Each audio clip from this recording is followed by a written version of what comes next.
59. Dear Kiddo, take my hand into darkness. The art of navigating chaos with a side of rejected entrees. Ah, yes. The moment where everything unraveled faster than a cheap sweater in a bar fight. You ever see a perfectly avoidable car crash happen in slow motion? That was my life at the time, except instead of a car, it was my relationship with Mom, and instead of slow motion, it was an out-of-control bobsled, hurtling toward a fireball labeled Poor Life Choices. Remember when I told Mom that her kicking me out so suddenly would send us down the wrong path? Yeah, well, Nostradamus over here was spot on. I could practically hear a narrator's voice in the background saying, and this is where things got significantly worse.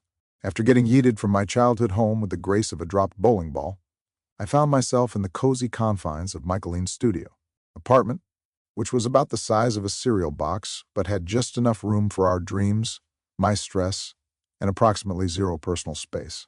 But hey, at least it was a 2-block commute to my new job as director at Meyer East Gallery. I had this grand vision of reviving the place, making some solid cash, and then dipping out like an art world James Bond. Except, without the gadgets or the women swooning over me. Mostly just me swooning over a stable income. But immediately, chaos ensued. The owner, Dirk, was about as present as Bigfoot, and we resumed our toxic relationship of him being an absentee overlord, while I tried to perform a miracle on his sinking ship of a gallery. Then there was the other new hire, who thankfully wasn't a total maniac, so at least I had that going for me. Still, I was essentially trying to perform CPR on an already rotting carcass of a business. Fun times. Just as I was settling into my new role as art gallery savior/professional panic attack enthusiast, Mom decided that what I really needed was a vacation. Yes, a babycation. Because apparently when you're drowning, the best solution is to jump into a deeper pool.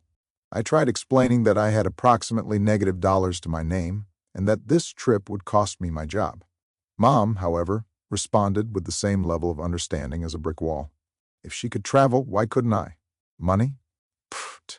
Work? Pfft. Logic? Pfft.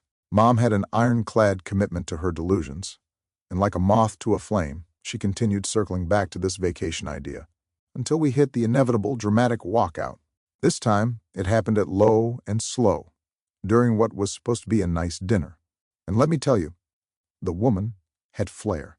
Right as I was mid-explanation and mid-bite of a particularly good piece of brisket, she threw her napkin in my face like she was auditioning for Real Housewives of Santa Fe and stormed out, leaving me at the table with 2 entrees, 2 drinks, and the slowly creeping realization that I had once again been abandoned mid-meal.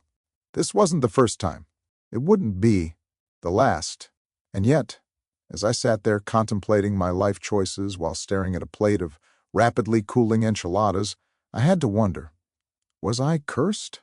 Like, had an ancient artifact been misplaced near my birth that doomed me to a lifetime of being stood up by my own mother at restaurants?